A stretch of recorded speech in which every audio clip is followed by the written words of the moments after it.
For this video, we're going to be solving problem number 10 of section 1.7 in the book, which is based on linear independence. I know this looks like a lot of writing to start off with, but this is necessary. It's pretty simple.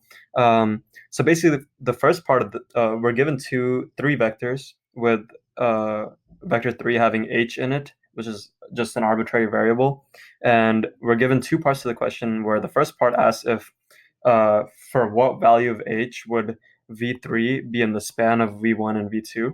So for any vector to be in a span of a certain set of vectors, there has to be some linear combination of that certain set of vectors that combined would make the vector that is trying to be in the span of that vector. So in this, for example, in this case, there has to be some